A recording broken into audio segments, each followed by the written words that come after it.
News and views ആരംഭിക്കുകയാണ്. നിർമ്മല സീതാരാമൻ അവതരിപ്പിച്ച ഇടക്കാല ബജറ്റിൽ എന്തുണ്ട്? രാജ്യത്തിൻ്റെ മുന്നോട്ടു പോക്കിന് ഏതൊക്കെ തരത്തിലാണ് ആ ബജറ്റ് ദിശാബോധം പകരുന്നത്? ശക്തമായ വിമർശനങ്ങൾ മറുഭാഗത്ത് ഉയരുകയും ചെയ്യുന്നുണ്ട്. ഇതാകെയും പരിശോധിക്കുന്നതിലേക്ക് ന്യൂസ് ആൻഡ് വ്യൂസ് നേരിട്ട് പോവുകയാണ്.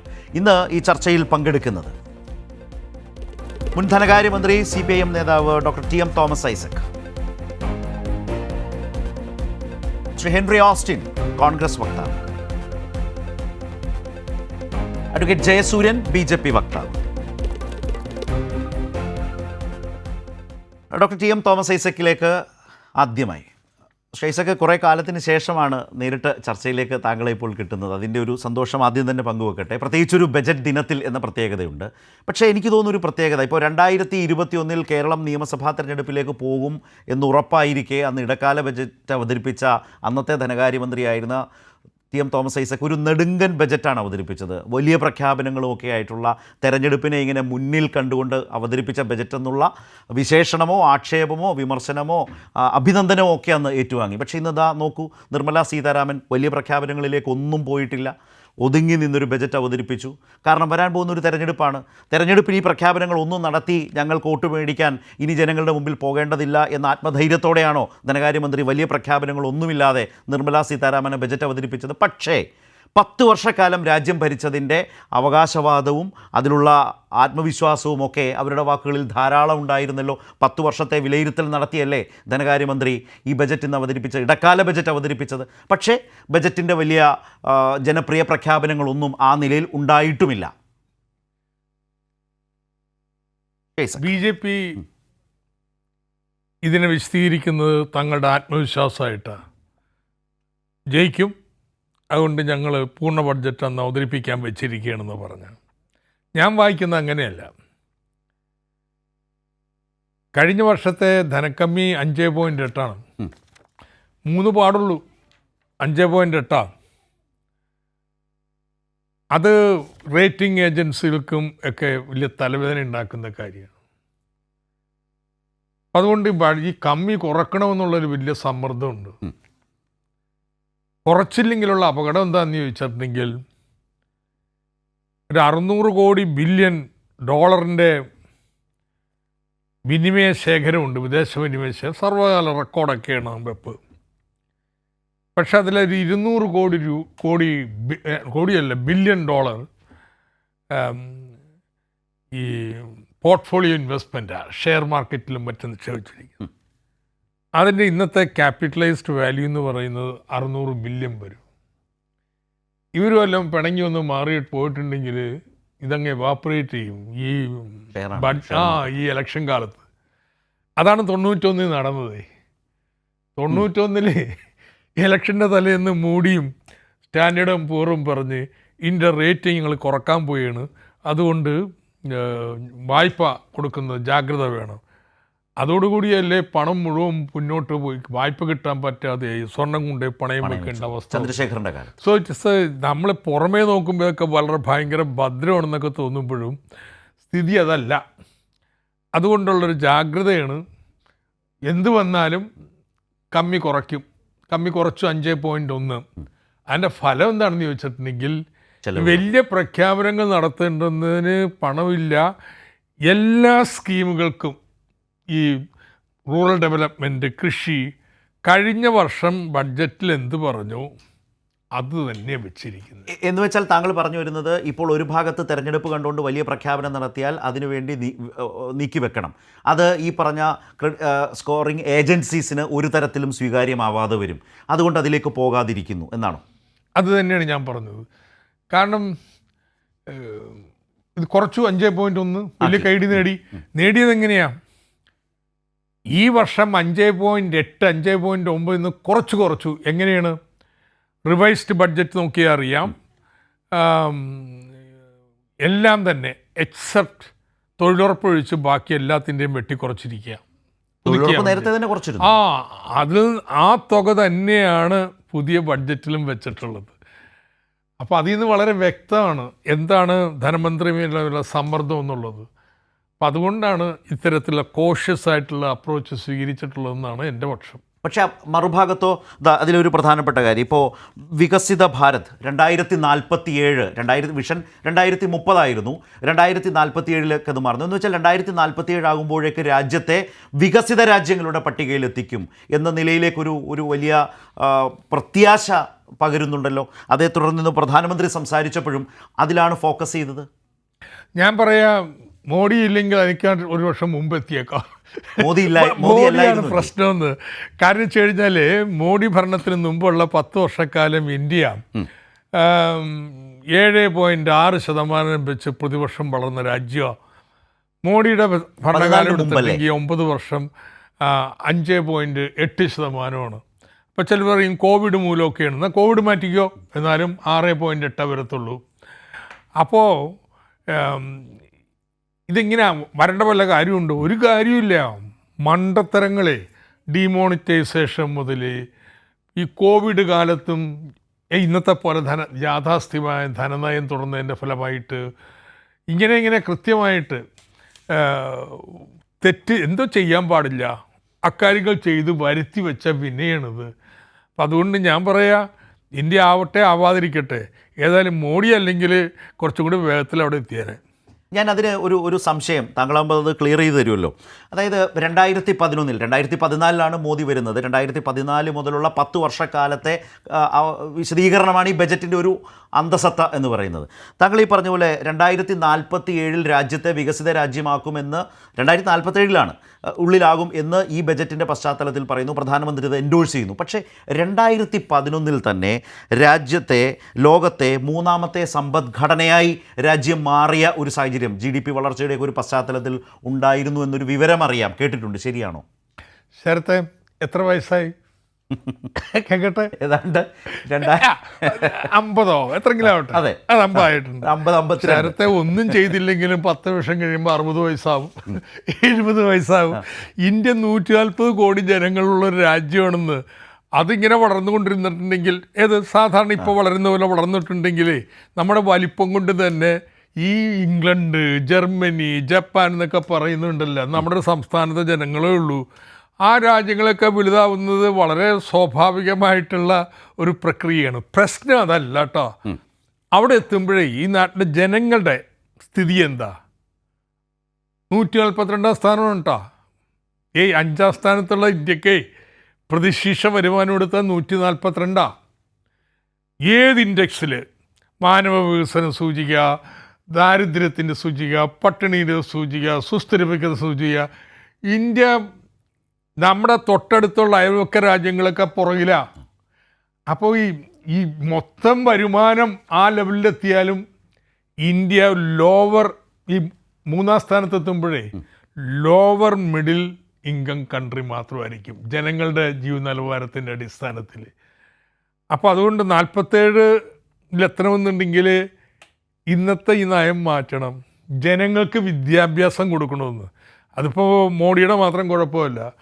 തുടക്കം മുതൽ ഈ കൊറിയയുടെയൊക്കെ വളർച്ചയുടെ അടിസ്ഥാനം, കേരളത്തിൻ്റെ വളർച്ചയുടെ അടിസ്ഥാനം എല്ലാവർക്കും വിദ്യാഭ്യാസ ആരോഗ്യം കൊടുക്കുക. ഈ നയങ്ങൾ ആകെ മാറ്റണം. എങ്കിൽ നമ്മൾ ഇന്ത്യ എത്തൂലെന്നല്ല, ഇന്ത്യ എത്താം.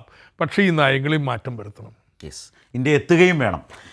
ഞാൻ ശ്രീ ജയസൂര്യനിലേക്ക്, BJP വക്താവ് ശ്രീ ജയസൂര്യൻ കൂടി ചർച്ചയിലേക്ക് എത്തിയിട്ടുണ്ട്. ശ്രീ തോമസ് ഐസക്, ഇപ്പോൾ ഈ ഇടക്കാല ബജറ്റിൻ്റെ കുറിച്ചുള്ള പ്രശ്നങ്ങളാണ് ശ്രീ തോമസ് ഐസക് അവതരിപ്പിച്ചത്. ഇപ്പോൾ വലിയ പ്രഖ്യാപനങ്ങളൊന്നും ഉണ്ടാകാത്തതിൻ്റെ ഒരു നിർബന്ധിത അവസ്ഥ ധനകാര്യ മന്ത്രിക്കും മുമ്പിലുണ്ടായിരുന്നു. ധനപ്രതിസന്ധി രൂക്ഷമാണ്. ധനക്കമ്മി അതിൻ്റെ ഒരു പ്രധാനപ്പെട്ട സാഹചര്യമാണ്. ഈ ക്രെഡിറ്റ് ഏജൻസീസ് അതിനകത്ത് കൂടുതൽ പ്രഖ്യാപനങ്ങൾ വന്നാൽ സ്വീകരിക്കാവുന്ന അവരുടെ ഒരു വിമുഖത, 91ൻ്റെ ഒരു അനുഭവം അദ്ദേഹം സൂചിപ്പിച്ചു. അപ്പോൾ ഈ പ്രഖ്യാപനങ്ങൾ ഇല്ലാതിരിക്കുന്നത് നിങ്ങളുടെ ആത്മവിശ്വാസത്തിൻ്റെ മാത്രം പ്രകടനമല്ല, യാഥാർത്ഥ്യം അത്ര സുഖകരമല്ലാത്തതാണ്. ധനപ്രതിസന്ധി രാജ്യത്തുണ്ട് എന്ന് കുറേ കൂടി വ്യക്തമാകും വിധം ഈ ബജറ്റ് കഴിയുമ്പോൾ കാര്യങ്ങൾ മാറുന്നുണ്ടോ? അതുതന്നെയാണ് റിവൈസ്ഡ് എസ്റ്റിമേറ്റിൽ പറഞ്ഞ തുക പോലും ചെലവഴിച്ചിട്ടില്ല. ഇപ്പോൾ ഉദാഹരണത്തിന് ജയസൂര്യൻ, ഞാനത് കഴിഞ്ഞ് താങ്കളിലേക്ക് വരാം. ഇപ്പോൾ കഴിഞ്ഞ ഈ നടപ്പ് വർഷം 23-24 ST വിഭാഗത്തിനായിട്ട് റിവൈസ്ഡ് പ്ലാനിൽ തന്നെ 4295 കോടിയാണ് വെച്ചിട്ടുള്ളത്. ഇപ്പോഴെന്താ രസം എന്നറിയോ? 1000 കോടി അതിൽ ചെലവഴിച്ചിട്ടില്ല. ചെലവഴിക്കാത്തത്. അങ്ങനെ ചെലവഴിക്കാതെ പിടിച്ചാണ് ധനക്കമ്മി കുറച്ചു കൊണ്ടുവരുന്നത്. ചെലവ് കുറയ്ക്കുക എന്ന് പറയുന്നത് അപകടകരമായ ഈ മേഖലകളെ, ദുർബല ജനവിഭാഗങ്ങളെ കൂടുതൽ ദുർബലരാക്കും. നീക്കിവെച്ച തുക പോലും ചെലവഴിക്കുന്നില്ല. ഈ അവസ്ഥയിൽ നിൽക്കുന്നത് കൊണ്ടാണ് നിർമ്മലാ സീതാരാമന് വലിയ പ്രഖ്യാപനമൊന്നും നടത്താൻ കഴിയാതെ പോകുന്നത്.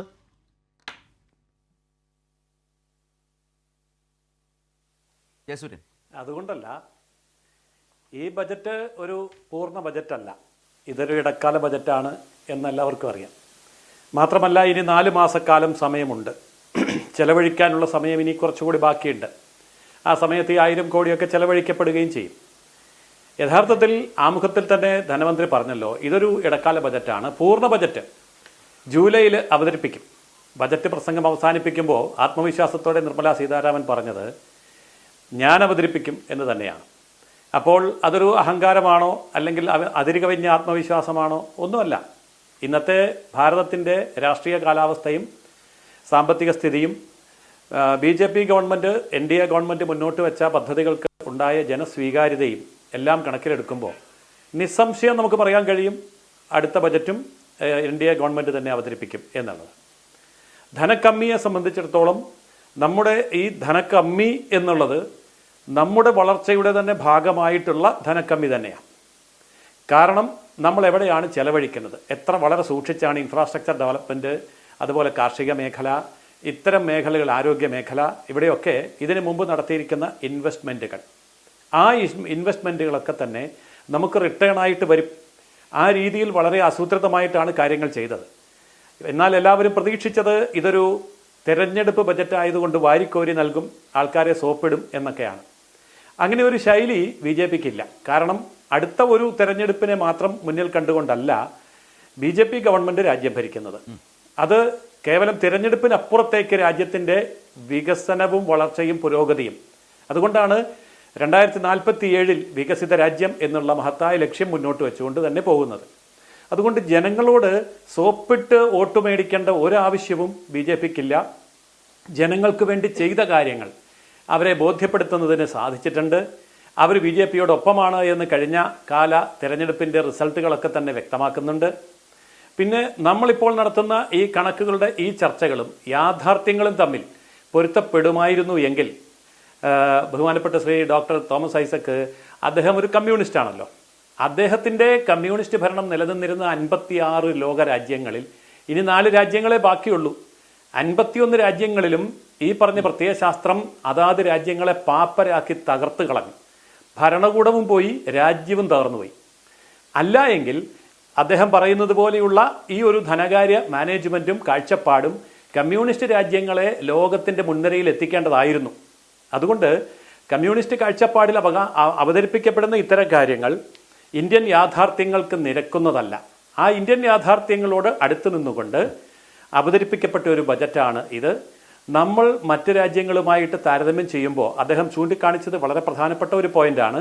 നമ്മുടെ ഏതെങ്കിലും ഒരു സംസ്ഥാനത്തിൻ്റെ വലിപ്പമേ ഉള്ളൂ ഇന്നത്തെ വൻശക്തി രാഷ്ട്രങ്ങൾ എന്നൊക്കെ പറയുന്നതിന്. ഇപ്പോൾ അമേരിക്കയുടെ പോപ്പുലേഷൻ പോലും ഉത്തർപ്രദേശിൻ്റെ പോപ്പുലേഷനും ബീഹാറും കൂടെ കൂട്ടിയാൽ അമേരിക്കയുടെ പോപ്പുലേഷനായി, അതിൽ കൂടുതലായി. അപ്പോൾ അവരൊക്കെ സ്വാതന്ത്ര്യം പ്രാപിച്ചിട്ട് നൂറ്റാണ്ടുകളായി. അവർ ലോകത്തെ അടിച്ചമർത്തുകയും മറ്റു രാജ്യങ്ങളെ ചൂഷണം ചെയ്യുകയും കോളനിവൽക്കരണം നടത്തുകയും ഒക്കെ ചെയ്തതിൻ്റെ സമ്പത്ത് അവരുടെ കയ്യിലുണ്ട്. നമ്മൾ 75 വർഷമായിട്ടുള്ളൂ. ഇന്ന് ലോകത്തെ ഏറ്റവും വലിയ ജനസംഖ്യയും വലിച്ചുകൊണ്ടാണ് നമ്മൾ പോകുന്നത്. അവരുടെ മുഴുവൻ പരാധീനതകളും പ്രശ്നങ്ങളും പരിഹരിക്കേണ്ട ചുമതല നമുക്കുണ്ട്. അങ്ങനെയൊക്കെ ഉള്ളപ്പോൾ ചെറിയൊരു ചെറുപ്പമാണ് നമ്മുടെ രാജ്യം. വളരെയേറെ മുന്നോട്ട് പോകാനുണ്ട്. അപ്പോൾ ആ പരാധീനതകളുടെ ഒക്കെ നടുവിൽ നിന്നുകൊണ്ടാണ് സാമ്പത്തിക മാനേജ്മെന്റ് ഇത്രയും വ്യക്തമായ ഒരു കാഴ്ചപ്പാടോടുകൂടി മുന്നോട്ട് പോകുന്നത്. ഇപ്പൊ 10 കൊല്ലം മുമ്പ് മോദി വരുന്നതിന് മുമ്പ് പെർ ക്യാപിറ്റ ഇൻകം എന്ന് പറയുന്നത് ഇന്ത്യയിൽ 72,805 രൂപ മാത്രമായിരുന്നത് ഇപ്പോൾ 1,04,550 രൂപയായി വർദ്ധിച്ചിട്ടുണ്ട്. ഇത് ശ്രീ തോമസ് ഐസക് പറയുന്നത് പോലെ സ്വാഭാവികമായിട്ടുള്ള വളർച്ചയല്ല. ഇപ്പൊ മോദി ഭരിച്ചില്ലായിരുന്നെങ്കിൽ സ്വാഭാവികമായിട്ടും ഈ 140 കോടി ജനങ്ങൾ സമ്പന്നതയിലേക്ക് പോകുമായിരുന്നു എന്ന് പറയുന്നത് ശരിയായിരുന്നുവെങ്കിൽ കമ്മ്യൂണിസ്റ്റ് സിദ്ധാന്തങ്ങൾക്ക് അനുസരിച്ച് ഭരണം നടത്തിയ പണ്ഡിറ്റ് ജവഹർലാൽ നെഹ്റുവിൻ്റെ കാലം മുതൽ ഇങ്ങോട്ടുള്ള കോൺഗ്രസ് ഭരണകാലത്തിൻ്റെ 6 പതിറ്റാണ്ടുകൾ കൊണ്ട് ഭാരതം രക്ഷപ്പെടേണ്ടതായിരുന്നു. അതായത് പഞ്ചവത്സര പദ്ധതികൾ റഷ്യയിൽ തകർന്നടിഞ്ഞപ്പോഴും അതിൽ മുറുകെ പിടിച്ച നെഹ്റു, ഇന്ത്യയെ അതിലൂടെ രക്ഷിക്കാമെന്ന് കരുതിയ നെഹ്റു, ആ നെഹ്റുവിയൻ പാതയിലൂടെ ഭാരതത്തെ മുന്നോട്ട് കൊണ്ടുപോയ കോൺഗ്രസ് ഗവൺമെൻറ്റുകൾ, അവസാനം തകർന്നു വീണ സ്ഥലത്ത് നിന്നാണ് മോദി ആരംഭിക്കുന്നത്. യെസ് അപ്പോൾ അത്തരം യാഥാർത്ഥ്യങ്ങളെ ഉൾക്കൊണ്ടുകൊണ്ടാണ് സാമ്പത്തിക രംഗത്ത് ഇത്തരം തീരുമാനങ്ങൾ എടുത്ത് ഇന്ന് രാജ്യം മുന്നോട്ട് പോകുന്നത്. തീർച്ചയായിട്ടും പുതിയ ഒരു കാഴ്ചപ്പാടാണ്. അത് കമ്മ്യൂണിസ്റ്റ് കാഴ്ചപ്പാടല്ല, കോൺഗ്രസ് പറഞ്ഞതുകൊണ്ടാണ് ഞാനത് ആവർത്തിക്കേണ്ടതില്ല എന്ന നിലയിൽ ഇടപെടും. താങ്കളത് പറഞ്ഞു വെച്ച കാര്യമാണ്. ഞാൻ ഹെൻറി ഓസ്റ്റിനിലേക്ക് വരാം. വളരെ രസകരമായി തോമസ് ഐസക്ക് മറുപടി പറയേണ്ട നിലയിൽ കൊണ്ട് ബോൾ എത്തിച്ചു വെച്ചിരിക്കുകയാണ് ജയസൂര്യൻ. അതായത് രണ്ട് കാര്യങ്ങൾ താങ്കൾ ആദ്യം പറഞ്ഞ പോലെ തന്നെ ഡോക്ടർ തോമസ് ഐസക്ക്, ആത്മവിശ്വാസം ബി ജെ പിയുടെ ആത്മവിശ്വാസത്തിൻ്റെ പ്രകടനമാണ്, ലക്ഷണമാണ് അദ്ദേഹത്തിൻ്റെ വാചകങ്ങളിലാകെ ഉള്ളത്. അതിൽ തെറ്റില്ല. ഒന്ന്, സ്വാഭാവികമായും രാജ്യത്തൊരു എതിരാളി പോലും ഇല്ലാത്ത വിധത്തിലാണ് ഞങ്ങൾ നിൽക്കുന്നത് രാഷ്ട്രീയമായി എന്ന വിധത്തിലാണ് അവരുടെ ഒരു പൊതുചിന്ത, അതിൻ്റെ പ്രകടനം ഇതിലുണ്ട്. പക്ഷേ അദ്ദേഹം അവസാനം പറഞ്ഞു വെച്ചൊരു കാര്യമുണ്ട്. ഒരു കമ്മ്യൂണിസ്റ്റുകാരൻ്റെ ഇക്കാര്യങ്ങളിലുള്ള വിലയിരുത്തൽ ഇന്ത്യൻ സാഹചര്യത്തിൽ ഒട്ടും ചേരില്ല. ഇന്ത്യൻ സാഹചര്യത്തെ മനസ്സിലാക്കാത്ത ഒരു കമ്മ്യൂണിസ്റ്റുകാരൻ്റെ വിലയിരുത്തൽ മാത്രമായിട്ടാണ് തോമസ് ഐസക്കിൻ്റെ ഈ സാമ്പത്തിക ദർശനങ്ങളെയോ വിലയിരുത്തലിനെ അദ്ദേഹം കാണുന്നത്, പ്രത്യേകിച്ച് ഇന്നത്തെ ഇന്ത്യയിൽ എന്ന് വേണമെങ്കിൽ ഒരു തിരുത്തും കൂടിയാകാം. അപ്പോൾ അവിടെ ഒട്ടും ഫിറ്റാവുന്നില്ല എന്നാണ് പറയുന്നത്, താങ്കളൊക്കെ പറയുന്നത്. ജയസൂര്യക്ക് നിശ്ചയമായിട്ടും അദ്ദേഹത്തിൻ്റെ അവകാശം ആത്മവിശ്വാസം പ്രകടിപ്പിക്കാനോ നിലപാടെടുക്കാനോ ഒന്നോ അതൊന്നും ഞാൻ തർക്കിക്കാനില്ല. അങ്ങനെ ഇരുന്നോട്ടെ, നിങ്ങളുടെ വിശ്വാസം നിങ്ങളെ രക്ഷിക്കട്ടെ. പക്ഷേ ഇത് കമ്മ്യൂണിസ്റ്റ് ആയാലും വേറെ ആളാരായാലും നമുക്ക് ലളിതമായിട്ടുള്ള സാമ്പത്തിക യുക്തികളുണ്ട്. ഇന്നത്തെ ഏറ്റവും വലിയ സാമ്പത്തിക പ്രശ്നം എന്താണ്? സാമ്പത്തിക പ്രശ്നം കൃഷി 1.8% ഈ വർഷം വളർന്നിട്ടുള്ളൂ. വ്യവസായം അത് മാന്ദ്യത്തിലാണ്. യഥാർത്ഥത്തിൽ 7.4% വളർച്ചയെന്ന് അവകാശപ്പെടുന്നത് സേവന മേഖലയിലെ വർധനവിൻ്റെ അടിസ്ഥാനത്തിലാണ്. ഈ രണ്ട് മേഖല ഇങ്ങനെ മുരടിച്ചതിൻ്റെ ഫലമായിട്ട് വളരെ അപൂർവമായി സംഭവിക്കുന്നൊരു കാര്യം ഈ വർഷമുണ്ട്. അതൊക്കെ ഇന്ത്യ സർക്കാരിൻ്റെ കണക്കാണ് ഞാൻ പറയുന്നത്. രാജ്യത്തെ GDPയിൽ പ്രൈവറ്റ് കൺസംഷൻ എക്സ്പെൻഡിച്ചർ അത് കുറഞ്ഞു, അതിൻ്റെ വിഹിതം. അപ്പോൾ ഡിമാൻഡില്ല. അതുകൊണ്ട് എന്ത് ചെയ്യുന്നു? നമ്മുടെ വ്യവസായികൾ രാജ്യത്തെ ഉൽപ്പാദനം വർദ്ധിപ്പിക്കാൻ വേണ്ടി മുതൽ മുടക്കുന്നില്ല. ഇന്ന് ബഡ്ജറ്റ് അവതരിപ്പിച്ച നിർമ്മലാ സീതാരാമൻ തന്നെ ഏതാനും മാസങ്ങൾക്ക് മുമ്പ് വ്യവസായികളുടെ യോഗത്തിൽ പോയിട്ട് ഫ്രസ്ട്രേറ്റഡ് ആയിട്ട് ഇതിൽ കൂടുതൽ ഞങ്ങൾ എന്നാ ചെയ്യേണ്ടത്, നിങ്ങൾ എന്തുകൊണ്ട് വ്യവസായത്തിൽ ഉൽപ്പാദനം വർദ്ധിപ്പിക്കുന്നില്ല എന്ന് ചോദിക്കേണ്ടി വന്നു. അപ്പോൾ ഇന്നത്തെ കീ ലിങ്ക് എന്ന് പറയുന്നത് നമ്മുടെ ഡിമാൻഡ് വർദ്ധിപ്പിക്കണം, അതിന് ജനങ്ങളുടെ കയ്യിൽ കൂടുതൽ പണം എത്തിക്കാൻ നമ്മൾ പരിശ്രമം നടത്തണം. പക്ഷെ നോക്കൂ, ഈ ബഡ്ജറ്റ് ഇങ്ങനൊരു ആവശ്യമുള്ളപ്പോൾ കഴിഞ്ഞ വർഷം മൊത്തം ദേശീയ വരുമാനത്തിൻ്റെ 15.1% വരുമായിരുന്നു നമ്മുടെ സർക്കാരിൻ്റെ മൊത്തം ചെലവ്. ഈ വർഷം 14.6% വരൂ. 6% വർധനമുണ്ട് കേട്ടോ, സമ്മതിച്ചു, മുൻ വർഷത്തെ അപേക്ഷിച്ച്. പക്ഷെ വിലക്കയറ്റം കണക്കിലെടുക്കണം, അതോടൊപ്പം സമ്പദ്ഘടനയിൽ വരുന്ന വളർച്ചയും കണക്കിലെടുക്കണം. ആ രണ്ടും കണക്കിലെടുത്ത് കഴിയുമ്പോൾ 14.6% വരും. ഒരു എക്സ്പാൻഷണറി ബഡ്ജറ്റ് വേണ്ട സമയത്ത് ചെയ്യുന്നതോ ചെലവ് ചുരുക്കി കോൺട്രാക്ഷണറിയാണ്. ഇത് ഇന്നല്ല കേട്ടോ. മോഡി സർക്കാർ അധികാരത്തിൽ വരുമ്പോൾ 14% കേന്ദ്ര സർക്കാരിൻ്റെ ബഡ്ജറ്റ് ദേശീയ വരുമാനത്തിൻ്റെ. ഇങ്ങോട്ടിനോരം വന്ന് ഇതൊക്കെ തകർന്നു കഴിഞ്ഞപ്പോൾ എന്താ ചെയ്തതെന്നറിയോ? 12% ചുരുക്കി. ഞാൻ പലിശയുടെ കാര്യം പറയുന്നില്ല, ഇത് ടോട്ടലി അബ്സേർഡ്. ഇത് ഞാൻ പറയുന്നതല്ല. പുലാപ്രെ ബാലകൃഷ്ണൻ എന്ന് പറഞ്ഞ CDSൻ്റെ ഡയറക്ടർ, മാർക്സിസ്റ്റൊന്നുമല്ല കേട്ടോ, ഇത് നമ്മുടെ നാടിന് പറ്റാത്ത ചിന്താഗതി കിടക്കുന്ന കക്ഷിയേ അല്ല. അദ്ദേഹത്തിന് മാർക്സിസത്തിനോട് ആരും ബന്ധമില്ല. പക്ഷേ അദ്ദേഹത്തിൻ്റെ പുസ്തകത്തിൻ്റെ പ്രധാനപ്പെട്ട വാദം ഇതാണ്: കോൺട്രാക്ഷണറി മാക്രോ എക്കണോമിക് പോളിസി. ഇത് തന്നെയാണ് കോവിഡ് കാലത്ത് ഇന്ത്യയാണ് ഏറ്റവും സ്ട്രിഞ്ചൻ്റ് ആയിട്ടുള്ള ലോക്ക്ഡൗൺ പ്രഖ്യാപിച്ചത്. പക്ഷേ ഏറ്റവും ചുരുങ്ങിയ ഉത്തേജന പാക്കേജ് ഇന്ത്യയുടേതാണ്. അതിൻ്റെ ഫലം എന്താ? ഇന്ത്യയെ തീർന്നു -7%. ലോകത്തൊരു രാജ്യം ആ നിലയിലേക്ക് ഉൽപ്പാദനം ഇടിഞ്ഞിട്ടില്ല. നിങ്ങളിപ്പോൾ ഏത് വിദ്വാനാണ്, ഞാനിപ്പോൾ മാർക്സിസ്റ്റ് സിദ്ധാന്തമൊന്നും അല്ല കേട്ടോ, ഇത് വേണമെങ്കിൽ നിങ്ങൾക്കൊരു കെയ്ൻസിൻ്റെ സിദ്ധാന്തം എന്ന് പറയാം, ഡിമാൻഡ് കുറയുമ്പോൾ കൂടുതൽ ചിലവാക്കണം എന്നുള്ളത്. അപ്പോൾ അതുകൊണ്ട് ഇത് ചെയ്യുന്നില്ല. ഇതെന്ത് യുക്തിയാണ് ഇതിൻ്റെ പിന്നിൽ എന്നുള്ളത് എനിക്കറിയാം. ആ യുക്തി ഞാൻ കണ്ടുപിടിക്കാൻ ശ്രമിക്കുക. എന്തെങ്കിലും ന്യായം വേണമല്ലോ ചെയ്യുന്നതിന്.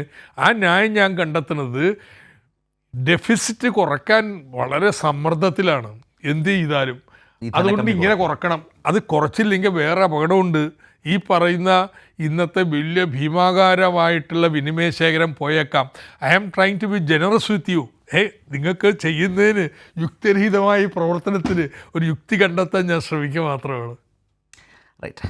ഇവിടെ ശ്രീ ഹെൻറി ഓസ്റ്റിനെ കൂടി ഈ ചർച്ചയിലേക്ക് എത്തിക്കുകയാണ് കോൺഗ്രസ് വക്താവ്. ശ്രീ ഹെൻറി ഓസ്റ്റിൻ, നേരത്തെ BJP പ്രതിനിധി പറഞ്ഞ ഒരു കാര്യം, നെഹ്റുവിയൻ കാലത്തിൽ നിന്ന് അല്ലെങ്കിൽ കോൺഗ്രസിൻ്റെ 6 പതിറ്റാണ്ട് കാലത്തിൽ നിന്ന് രാജ്യം എവിടെ എത്തി നിൽക്കുന്നോ അവിടെ നിന്ന് ഈ രാജ്യത്തെ വല്ലാതെ മുന്നോട്ട് കൊണ്ടുപോയ ഒരു മാറ്റത്തിൻ്റെ കാലം 14 to 24 അതുതന്നെയാണ് ധനകാര്യമന്ത്രിയുടെ പ്രസംഗത്തിലുമാകെ ഉണ്ടായിരുന്നത്. ശോഭനമായ ആവേശകരമായ 10 വർഷക്കാലം എന്ന നിലയിലാണ് ഈ കഴിഞ്ഞുപോയ കാലത്തെ BJP കാണുന്നത്. സ്വാഭാവികമായി 24 ലോക്സഭാ തെരഞ്ഞെടുപ്പിൽ അതിൻ്റെ ഭാഗമായി തന്നെ വീണ്ടും തങ്ങളെ തന്നെ ജനം സ്വീകരിക്കുമെന്ന ആത്മവിശ്വാസവും അവരുടെ വാക്കുകളിലാകെയുണ്ട്. അതുകൊണ്ട് തന്നെ ഒരു പ്രഖ്യാപനവും വേണ്ട എന്ന നിലയിൽ അവർ നിൽക്കുന്നു. പക്ഷേ അതിൻ്റെ അടിസ്ഥാന കാരണം ഇതാണ് എന്ന നിലയിൽ ധനപ്രതിസന്ധി, ധനക്കമ്മി കൂടുന്നു, ചെലവ് കുറച്ചേ പറ്റൂ. അപ്പോൾ ചെലവ് കുറയ്ക്കുമ്പോൾ അടിസ്ഥാനപരമായി ചെലവ് ചെയ്യേണ്ട മേഖലകളിലേക്ക് പോകുന്നില്ല, പണച്ചുരുക്കം, പണത്തെ വല്ലാതെ ഞെരുക്കുന്നു, ഇതൊക്കെ സംഭവിക്കുന്നുണ്ട്. പക്ഷെ അത് ഈ രാജ്യത്ത് പക്ഷേ തങ്ങൾക്കൊരു വലിയ സ്പേസ് ഉണ്ട് എന്ന നിലയിൽ BJP കാണുകയാണ്. കേട്ടല്ലോ ആ പറഞ്ഞത്. നിങ്ങളിൽ നിന്നുള്ള വലിയ വ്യത്യാസമായി BJP കാണുന്നതാണ്. അവരുടെ പദ്ധതികൾക്ക് വലിയ സ്വീകാര്യത ഉള്ളതുകൊണ്ട് തന്നെ നിങ്ങളുടെ ഒന്നും വിമർശനങ്ങൾക്ക് യാതൊരു തരത്തിലുള്ള സ്പേസും BJP നൽകുന്നതേയില്ല. ഹെൻറി. ശരത്തില് BJP വക്താവ് പറയുന്നത് സ്വാഭാവികമായിട്ട് അദ്ദേഹത്തിന്റെ രാഷ്ട്രീയം അദ്ദേഹം പറഞ്ഞൂടെ. ഇപ്പൊ ഈ ബഡ്ജറ്റ് അവതരിപ്പിക്കുമ്പോഴും വലിയ പ്രഖ്യാപനങ്ങള് നമ്മൾ കാരണം ഇടക്കാല അതിനെ അവതരിപ്പിച്ചിട്ടുള്ളത്. ഇനിയിപ്പോ ജൂലൈയില് അവര് തന്നെ സ്വന്തമായിട്ട് ഇനി അടുത്ത ബഡ്ജറ്റ് അവതരിപ്പിക്കുമെന്നാണല്ലോ പറഞ്ഞിട്ടുള്ളത്. ധനമന്ത്രി തന്നെ അങ്ങനെയാണ് വാർത്തത്. ഞാൻ തന്നെ ബഡ്ജറ്റ് അവതരിപ്പിക്കുമെന്നുള്ള ആത്മവിശ്വാസം അവർക്കുണ്ട്. അപ്പോൾ രാഷ്ട്രീയമായിട്ട് അവർ വളരെ കോൺഫിഡൻസ് സ്പേസിൽ നിൽക്കുന്നു എന്നുള്ളൊരു വേണമെങ്കിൽ നമുക്കത് വ്യാഖ്യാനിക്കാം. പക്ഷെ ഈ ബഡ്ജറ്റില് ഡോക്ടർ തോമസ് ഐസക് സൂചിപ്പിച്ചതുപോലെയും നമ്മൾ ഇതിനൊന്ന് വിലയിരുത്തുമ്പോൾ നമ്മൾ കാണേണ്ട ചില കാര്യങ്ങളുണ്ട്. ഇതിലെ ഒരു നെറേറ്റീവ് ബിൽഡപ്പ് ചെയ്ത് വരുന്നത് ഇന്ത്യ ഒരു വികസിത രാജ്യമാകാൻ പോകുന്നു, ഇനിയും ഒരു അടുത്ത 10-15 ഇപ്പൊ 2047 വികസിത രാജ്യമാണെന്നാണല്ലോ പറയുന്നത്. അപ്പൊ ഇനി ഒരു 13 വർഷം കൊണ്ട് ഇന്ത്യ ഒരു വികസിത രാജ്യമായി മാറും എന്നുള്ളത് എന്തടിസ്ഥാനത്തിലാണ് വികസിതം എന്നുള്ളതിനെ സംബന്ധിച്ച് നമ്മളൊരു വിശകലനം നടത്തണം. കേവലം GDP വളർച്ചയുടെ അടിസ്ഥാനത്തിലാണോ, അതോ ടോട്ടൽ സമ്പദ്ഘടനയുടെ വലിപ്പത്തിന്റെ അടിസ്ഥാനത്തിലാണോ ഈ വികസിത രാജ്യം എന്ന സങ്കല്പം ഒരു പറയുന്നതെന്നുള്ള കാര്യത്തിൽ നമ്മളൊന്ന് തിരിച്ചറിയണ്ടേ. കാരണം ഏത് രീതിയിലുള്ള വികസനമാണ് ഇന്ത്യയിൽ ഇപ്പൊ നടക്കുന്നതെന്നുള്ളത് സംബന്ധിച്ച് നമുക്ക് ഒരുപാട് ആശങ്കകളുണ്ട്. ഇന്നത്തെ ഈ ഒരു മാക്രോ എക്കണോമിക് പിക്ചർ, ഇപ്പൊ സമ്പദ്ഘടനയുടെ സൂചന ഇപ്പൊ എക്കണോമിക് സർവേ റിലീസ് ചെയ്തിട്ടില്ല, അതില്ലാതെയാണ് നമ്മൾ ഇതിനെ വിശകലനം ചെയ്യുന്നത്. നമ്മൾ അപ്പൊ ഹാർഡ് ഡേറ്റ നമ്മുടെ കയ്യിലില്ല. എങ്കിലും നേരത്തെ ഉള്ള കഴിഞ്ഞ വർഷത്തെ ബഡ്ജറ്റ് റിവൈസ് എസ്റ്റിമേറ്റുകളും മറ്റു കാര്യങ്ങളൊക്കെ നമ്മൾ നോക്കുമ്പോൾ നമ്മൾ കാണുന്ന ഒരു കാര്യം, 2020 ഏകദേശം 9 ലക്ഷം കോടിയാണ് നമുക്ക് ധനക്കമ്മി ഉണ്ടായിരുന്നത്. അപ്പൊ കോവിഡ് വന്നതിന് ശേഷം 2021 ആ കാലഘട്ടമായപ്പോഴത്തേക്ക് അത് ബലൂൺ ചെയ്ത് 18 ലക്ഷം കോടിയായിട്ട് വർദ്ധിക്കുന്ന ഒരു അമ്പരിപ്പിക്കുന്ന കാഴ്ച നമ്മൾ കാണുന്നുണ്ട്. അപ്പൊ ഓൾമോസ്റ്റ് ഡബിൾ. കാരണം എന്താ വെച്ചാൽ നമ്മുടെ ഗവൺമെന്റിന്റെ വരുമാനം അത്രയധികം കുത്തനെ ഇടിഞ്ഞു. ഡോക്ടർ തോമസ് ഐസക് സൂചിപ്പിച്ചു -7% വരെ നമ്മുടെ എക്കോണമി നെഗറ്റീവ് ഗ്രോത്തിലേക്ക് പോയ ഒരു കാലഘട്ടത്താണ് 2 വർഷം നമ്മൾ കണ്ടത്. അതിനുശേഷം നമ്മൾ റിക്കവർ ചെയ്യുന്നത് എങ്ങനെയാണ്? ഇവിടെ സാധാരണഗതിയിൽ ഇപ്പോ ഒരു തകർന്നിരിക്കുന്ന ഒരു സമ്പദ്ഘടന ഉത്തേജിപ്പിക്കുക എന്നുള്ളത് ഏത് കേന്ദ്ര സർക്കാരിന്റെ ലക്ഷ്യമാണ്. അപ്പൊ അങ്ങനെ വരുമ്പോൾ പബ്ലിക് സ്പെൻഡിങ് അല്ലെങ്കിൽ ഗവൺമെന്റ് സ്പെൻഡിങ് ഓൺ ഇൻഫ്രാസ്ട്രക്ചർ വലിയ രീതിയിൽ നടത്തിക്കൊണ്ടാണ് അതിന് റിവൈവൽ പാക്കേജ്. അത് കാരണം എന്താ, നേരത്തെ സൂചിക്കപ്പെട്ട് പ്രൈവറ്റ് ഇൻവെസ്റ്റ്മെന്റ് വരുന്നില്ല. പ്രൈവറ്റ് ഇൻവെസ്റ്റ്മെന്റ് എത്രയധികം ഇവർ പ്രോത്സാഹിപ്പിച്ചിട്ടും പ്രൈവറ്റ് ഇൻവെസ്റ്റ്മെന്റ് കീ മേഖലകളിൽ വരാത്തത് കൊണ്ടാണ് സർക്കാർ തന്നെ അടിസ്ഥാന സൗകര്യ വികസനത്തിൽ ഊന്നൽ നൽകിയിട്ടുണ്ട്. ഇപ്പൊ കഴിഞ്ഞ ബഡ്ജറ്റിലെ 10 ലക്ഷം കോടി ഓൾമോസ്റ്റ് 3.3% ആണ് GDP-യുടെ അടിസ്ഥാന സൗകര്യ വികസനത്തിനായിട്ട് നീക്കിവെച്ചിട്ടുള്ളത്. അത് റെയിൽവേയുടെ 2.5 ലക്ഷം കോടി പാക്കേജുകളും അതിന്റെ വികസന പാക്കേജുകളെല്ലാം ഉൾപ്പെടെ നോക്കാൻ ഓൾമോസ്റ്റ് 13 lakh crores ആണ് അനുബന്ധ മേഖലകൾ കൂട്ടിച്ചേർത്താൽ ഗവൺമെന്റ് സ്പെൻഡിങ് വന്നിട്ടുള്ളത്. ഈ വർഷം അത് 11.11 lakh crores ആയിട്ട് നിജപ്പെടുത്തിയിട്ടുണ്ട്. അതിലും റെയിൽവേയുടെ 3 കോറിഡോറുകൾ കൊണ്ടുവരാനുണ്ട്. അപ്പോൾ entire focus is on infrastructure buildup ചെയ്ത് ഒരു വികസിത രാജ്യത്തിന്റെ മുഖം നൽകാനായിട്ട് റോഡുകള്, ഹൈവേകള്, പാലങ്ങള്, റെയിൽവേ, പോർട്ട്, എയർപോർട്ട്സ്, ഇതിലൊക്കെയാണ് ഇപ്പൊ ഇന്നത്തെ പ്രഖ്യാപനങ്ങൾ നിങ്ങൾ സൂക്ഷിച്ചു നോക്കിയാൽ ഈ മേഖലകളിലൊക്കെയാണ് പ്രഖ്യാപനങ്ങൾ വന്നിട്ടുള്ളൂ. എയർപോർട്ടുകളെ സംബന്ധിച്ച് വന്നു, റോഡുകളെ സംബന്ധിച്ച് വരുന്നു, 11 ലക്ഷം കോടി ചെലവഴിക്കുന്ന കാര്യം പറഞ്ഞില്ല. പക്ഷെ മറ്റ് സോഷ്യൽ ഇൻഡിക്കേറ്റർ, നമ്മുടെ ഒരു സോഷ്യൽ ഇക്കോസ്ഫിയറിൽ എന്ത് മാറ്റമാണ് ഈ 10 വർഷത്തെ ഭരണം കൊണ്ട് ഉണ്ടായെന്നുള്ള കാര്യങ്ങൾ ഇപ്പൊ നെഹ്റുവിനെ വിമർശിക്കുമ്പോൾ നെഹ്റു തുടങ്ങുന്നത് 0 ബേസിൽ നിന്നാണ്. എന്ത് മാനുഫാക്ചറിംഗ് ഇന്ത്യയിൽ എന്തുണ്ട്? എന്ത് അടിസ്ഥാന സൗകര്യമുണ്ട്, എന്താണ് നമ്മുടെ അന്നത്തെ ബാലൻസ്, എന്താണ് സമ്പദ്ഘടനയിൽ, എന്ത് എക്കോണമി എത്രത്തോളം ഉണ്ടായിരുന്നു, ഇതൊക്കെ നമ്മളൊന്ന് തിരിച്ചറിയണമല്ലോ. അതിൽ നിന്ന് നമ്മൾ ഇവർ പറയുന്ന $1 ട്രില്യൺ എക്കോണമിയുടെ കണക്കൊന്ന് പരിശോധിക്കുകയാണെങ്കിൽ ഓൾമോസ്റ്റ് 60 years കൊണ്ടാണ് ഇന്ത്യ ആദ്യത്തെ $1 ട്രില്യൺ എക്കോണമി ആയിട്ട് മാറുന്നത്. സ്വാതന്ത്ര്യം ലഭിച്ച ഏകദേശം 60 വർഷം കൊണ്ട് ആദ്യത്തെ ട്രില്യൺ ആവുന്നു. 2014 പാർലമെന്റിലെ നിർമ്മല സീതാരാമൻ തന്നെ നടത്തിയിട്ടുള്ള പ്രസംഗത്തിൽ നിന്ന് ഉദ്ധരിച്ചുകൊണ്ട് പറയട്ടെ, മൻമോഹൻ സിംഗ് ഗവൺമെന്റ് ഇവിടുന്ന് ഭരണം ഒഴിഞ്ഞു പോകുമ്പോൾ India almost 2 trillion economy, 1.97 trillion ആണെന്ന്. 2 ട്രില്യൺ എക്കോണമി അന്ന് തന്നെ ആയിട്ടുണ്ട്. അതിൽ നിന്ന് ഈ 10 വർഷം കൊണ്ടാണ് ഇവർ പറയുന്നത് 3.2 ട്രില്യണിലേക്ക്. ഇപ്പൊ 3.7 എന്ന് ഇവർ പറയുമ്പോൾ GDP കാൽക്കുലേറ്റ് ചെയ്യുന്ന നിരക്ക്, അതിന്റെ അടിസ്ഥാന കാൽക്കുലേഷനിൽ ഒരു മാറ്റം ഈ സർക്കാർ വരുത്തിയിട്ടുള്ള കാര്യങ്ങൾ നമ്മളൊന്ന് ആലോചിക്കണം. കാരണം 2004 ബേസ് ചെയ്തുകൊണ്ടാണ് UN ഇൻഡിക്കേറ്റേഴ്സ് എല്ലാം GDP കാൽക്കുലേറ്റ് ചെയ്യുന്നത്. പക്ഷെ ഇവരുടെ GDP ഗ്രോത്ത് 2012 അടിസ്ഥാനപ്പെടുത്തിയാണ് ചെയ്യുന്നത്. അപ്പൊ ആ ഒരു ഫണ്ടമെന്റൽ ആയിട്ടുള്ള കാൽക്കുലേഷൻ വ്യത്യാസം തന്നെ വരുത്തിക്കൊണ്ടാണ് ഇപ്പോഴത്തെ ഗ്രോത്ത് ഫിഗേഴ്സ് എല്ലാം നമ്മൾ റിലീസ് ചെയ്യുന്നത്. അപ്പൊ ഈ ഒരു മാറിയ സാഹചര്യത്തിൽ പോലും ഒരു 3.2 ട്രില്യൺ എന്ന് പറയുമ്പോൾ കഴിഞ്ഞ 10 വർഷം കൊണ്ട് 2 ട്രില്യണിൽ നിന്ന് 3 ട്രില്യണിലേക്ക് വളർന്നു എന്ന് പറയുമ്പോൾ നേരത്തെ തോമസേട്ടൊക്കെ പറഞ്ഞത് വെറുതെ വിട്ടാലും വളരുമായിരുന്നു, ഇവർ പ്രത്യേകിച്ചൊന്നും ചെയ്യേണ്ട. അതാണ് യാഥാർത്ഥ്യം. കാര്യം ഇപ്പൊ എത്ര ശതമാനം ഗ്രോത്ത് ഉണ്ട്? 6.5% താഴെ ഗ്രോത്ത് ഉള്ളൂ. അതേസമയം ഓൾമോസ്റ്റ് 8% ഗ്രോത്ത് മൻമോഹൻ സിംഗിന്റെ 10 വർഷം UPA, അത് UN മാൻഡേറ്റ് ചെയ്തിട്ടുള്ള കണക്കുകളുടെ അടിസ്ഥാനത്തിൽ തന്നെ നോക്കിയാൽ ഓൾമോസ്റ്റ് 7.8 to 8% ആണ് ആവറേജ് ഗ്രോത്ത് 10 yearsൽ UPA ഗവൺമെന്റ് കാലഘട്ടത്തിൽ. അത്രയും ഗ്രോത്ത് അവർക്ക് റിപ്ലിക്കേറ്റ് ചെയ്യാൻ ആയിട്ടില്ല. ഈ 2 വർഷം യാഥാർത്ഥ്യമാണ്, അതിലേക്ക് വന്നിട്ടില്ല. ഇവിടെ ജയസൂര്യൻ ഗ്രോത്ത് ഫിഗറിൽ തന്നെ സംശയം ഉന്നയിക്കുന്നുണ്ട്. ചില ഇൻഡിക്കേറ്റേഴ്സിലേക്ക് നേരത്തെ എന്താണ് ചെറിയൊരു പോയിന്റ് കൂടി ആഡ് ചെയ്തോട്ടെ. ഇപ്പൊ നമ്മുടെ ഈ ഗ്രോത്ത് അൺഈക്വൽ ഗ്രോത്ത് ആണ്, അല്ലെങ്കിൽ ഡിസ്ട്രിബ്യൂഷൻ ഓഫ് വെൽത്ത് വളരെ അൺഈക്വൽ ആണെന്നുള്ളൊരു ഒരു കാര്യം ഇവിടെ നമുക്ക് പറയേണ്ടി വരും. കാരണം നെഹ്റുവിനെയും കോൺഗ്രസിനെയും അന്നുണ്ടായിരുന്ന ഭരണകൂടങ്ങളിലൊക്കെ വിമർശിക്കുമ്പോൾ നമ്മളൊരു സോഷ്യലിസ്റ്റ് പാറ്റേണിലാണ് അന്ന് കാര്യങ്ങൾ ചെയ്തിരുന്നത്. അത് ഡിസ്ട്രിബ്യൂഷൻ ഓഫ് വെൽത്ത് കഴിവതും ലോവർ സ്ട്രാറ്റ ഓഫ് സൊസൈറ്റിയിൽ കൂടി എത്തത്തക്ക രീതിയിൽ ഇൻക്ലൂസീവ് ഡെവലപ്മെന്റ് ആണ് ശ്രമിച്ചത്. ഇവരിത് പറയുന്നുണ്ടെങ്കിലും ഇത് നടപ്പിലാകുന്നില്ല. ഇന്നത്തെ കണക്കുകളൊന്ന് പരിശോധിച്ച് നോക്കിക്കോളൂ. ഫാർമർ ഇൻകം നമ്മുടെ രാജ്യം ഇപ്പോഴും ഒരു കാർഷിക രാജ്യമാണല്ലോ. 50% ആളുകൾ ഇപ്പോഴും കാർഷിക വൃത്തികൾ ഉപജീവനം നേടുന്ന ഒരു രാജ്യം. റിയൽ ഫാർമർ ഇൻകം എന്ത് ഗ്രോത്ത് ഈ കാലഘട്ടത്തിൽ ഉണ്ടായെന്നുള്ളത് പരിശോധിച്ച് നോക്കണം. UPA കാലഘട്ടത്തിൽ അവസാന കാലഘട്ടത്തിൽ 7.5% പ്ലസ് 7.5% റിയൽ ഇൻകം ഉണ്ട്. റിയൽ ഇൻകം എന്ന് ഞാൻ ഉദ്ദേശിക്കുന്നത് ഇൻഫ്ലേഷനെ മറികടന്നുകൊണ്ടുള്ള ആക്ച്വൽ വർധനവ്, വരുമാന വർധനവ്. അത് 7% UPA കാലഘട്ടത്തിൽ ഉണ്ടായിരുന്നു. അതേസമയം ഈ 10 വർഷത്തിൽ ഇപ്പോൾ എത്തി നിൽക്കുമ്പോഴത്തേക്ക് -1.5. അതാണ് ഞാൻ പറയുന്നത്. ഈ ഗ്രോത്ത് ഫിഗറിൽ തന്നെ ഡൗട്ട്ഫുൾ ആണ്. ആ നിലയിലുള്ള സംശയങ്ങൾ ഇവരൊക്കെ ഉണ്ടെങ്കിൽ ഞാൻ വരാം. ഇതിലൊരു പ്രധാനപ്പെട്ട കാര്യം, നിങ്ങൾക്ക് നേരത്തെ ഡോക്ടർ തോമസ് ഐസക് പറഞ്ഞൊരു പ്രധാനപ്പെട്ട കാര്യമുണ്ട്. കാർഷിക മേഖലയുടെ ഉന്നമനം, വളർച്ച എന്നാണ് ജയസൂര്യൻ പറഞ്ഞത്. പക്ഷേ കണക്കുകൾ ഡിഫറൻ്റ് ആണ്. ഏതാണ്ട് 4% നിന്ന് 1.8 താഴോട്ട് വലിയ തോതിൽ ഇന്ത്യൻ കാർഷിക മേഖല താഴേക്ക് പോയിട്ടുണ്ട്. അതുപോലെ വ്യാവസായിക മാന്ദ്യം നിലനിൽക്കുന്നു. ഒരു മാന്ദ്യവിരുദ്ധ പാക്കേജിൻ്റെ സ്കോപ്പ് യഥാർത്ഥത്തിൽ ഇത്തവണയുണ്ടായിരുന്നു. ചെലവ് വലിയ തോതിൽ ഗണ്യമായി ചുരുക്കുന്നു. അതുപോലെ തന്നെ ഈ കോർപ്പറേറ്റ് ടാക്സ്, ആ വലിയ ഇളവ് കൊടുത്തതിൻ്റെ എന്ത് നേട്ടം യഥാർത്ഥത്തിൽ സർക്കാരിന് അവകാശപ്പെടാനാകും? അത് പാവപ്പെട്ടവരെ കൂടുതൽ, സാധാരണക്കാരെ കൂടുതൽ ബാധിക്കും വിധം അവർക്ക് വേണ്ടി വരുത്തുന്ന നീക്കിയിരിപ്പുകളെ അത് ചെലവഴിക്കാതെ പിടിച്ച് ബാലൻസ് ചെയ്യാൻ ശ്രമിക്കുന്ന ഒരവസ്ഥ. അപ്പോൾ ഇതൊക്കെ സാധാരണക്കാരന് വലിയ ബുദ്ധിമുട്ടുണ്ടാക്കുന്ന, പക്ഷേ നിങ്ങൾ വളരെ ഗ്ലോറിഫൈഡ് ആയിട്ട് അവതരിപ്പിക്കുന്ന പദ്ധതികളും നിങ്ങൾക്ക് ഈ ധന മാനേജ്മെൻറ്റിന് അപ്പുറത്തേക്കുള്ള നിങ്ങളുടെ ഒരു രാഷ്ട്രീയ കൗശലവുമാണ് യഥാർത്ഥത്തിൽ നിങ്ങളെ നിലനിർത്തുന്നത്. ഈ റിയൽ ഫാക്ടേഴ്സ് അല്ല യഥാർത്ഥത്തിൽ നിങ്ങളുടെ കോൺഫിഡൻസ് എന്ന് പറയുന്നത്.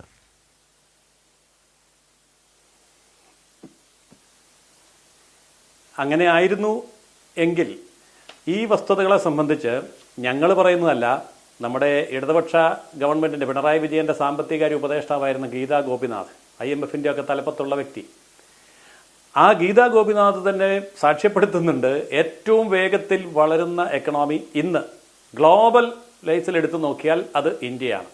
അത് ഗീതാ ഗോപിനാഥ് മാത്രമല്ല, വിദേശ രാജ്യങ്ങളും അവിടുത്തെ സാമ്പത്തികകാര്യ സ്ഥാപനങ്ങളും അന്താരാഷ്ട്ര സാമ്പത്തിക ഏജൻസികളും ഒക്കെ ഒരുപോലെ സമ്മതിച്ചൊരു കാര്യമാണ്.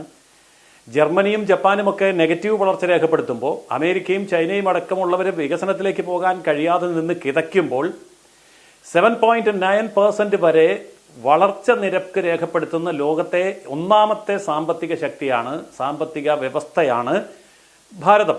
അപ്പോൾ ലോകം മുഴുവൻ അംഗീകരിക്കപ്പെട്ട ഒരു കാര്യമാണ് ഇത്. 1-2 പേര് എഴുതിയ ഒരു കാര്യമല്ല. അപ്പോൾ ലോകമെമ്പാടും ഒരുപോലെ അംഗീകരിക്കപ്പെടുന്ന ഈ സാമ്പത്തിക വളർച്ച നമുക്ക് നേടിയെടുക്കാൻ കഴിയുന്നത് ഞാൻ നേരത്തെ സൂചിപ്പിച്ചതുപോലെ വലിയ സാമ്പത്തിക അടിത്തറയിൽ നിന്നല്ല.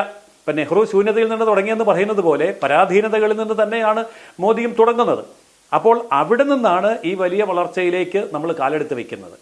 മറ്റ് രാഷ്ട്രങ്ങളെ പോലെയല്ല. നമ്മുടെ ജനസംഖ്യയും നമ്മുടേതായിട്ടുള്ള പ്രശ്നങ്ങളും മറ്റൊരു രാജ്യവുമായിട്ട് താരതമ്യപ്പെടുത്താൻ കഴിയില്ല.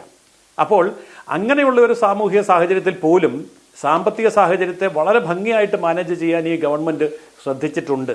ഇപ്പോൾ ഈ ഇവിടെ തന്നെ നമ്മുടെ ഈ ബജറ്റിൽ തന്നെ സംസ്ഥാനങ്ങളുടെ നികുതി വിഹിതത്തിൽ 1,15,289 കോടിയുടെ വർധന വരുത്തിയിട്ടുണ്ട്. അതായത് നമുക്ക് നമ്മുടെ ഈ കൊച്ചു സംസ്ഥാനത്തിന് പോലും 23,480 കോടി ലഭിക്കുന്നുണ്ട്.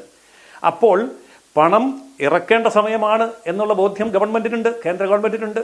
അതുകൊണ്ട് പണം ഇറക്കേണ്ട മേഖലകളിൽ സംസ്ഥാനങ്ങൾക്ക് അതിൻ്റെതായിട്ടുള്ള രീതിയിലുള്ള ഉത്തേജനം കൊടുക്കാൻ വേണ്ടി 12,19,783 കോടിയാണ് ആ രീതിയിൽ അനുവദിച്ചിരിക്കുന്നത് ഇതേ ബഡ്ജറ്റിൽ തന്നെ.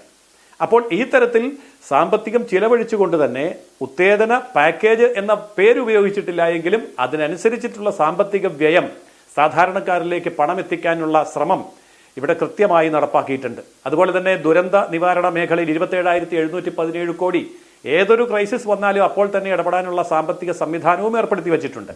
അപ്പോൾ സാമ്പത്തികമായ കരുതലോടുകൂടി തന്നെയാണ് കേന്ദ്രം ഈ സ്റ്റെപ്പുകൾ എടുക്കുന്നത്.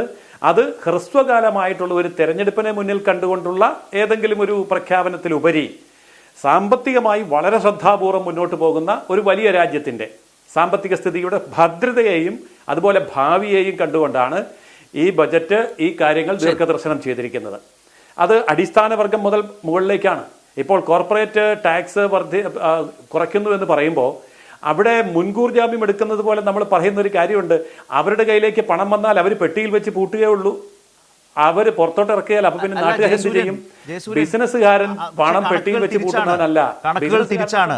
അവർക്ക് ആ ടാക്സ് ഇളവ് കൊടുത്തതിന്റെ ഭാഗമായി താങ്കൾ പറഞ്ഞ പോലെ വരേണ്ടത് മൂലധന നിക്ഷേപമായി അത് വരണം രാജ്യത്തേക്ക് പ്രതീക്ഷിച്ചിട്ടുണ്ടാവാം സർക്കാർ. പക്ഷേ സംഭവിച്ചത് അങ്ങനെയല്ല. മറിച്ച് അത് അവരുടെ ലാഭത്തിലേക്കാണ് അവർ മാറ്റിയിട്ടുള്ളത്.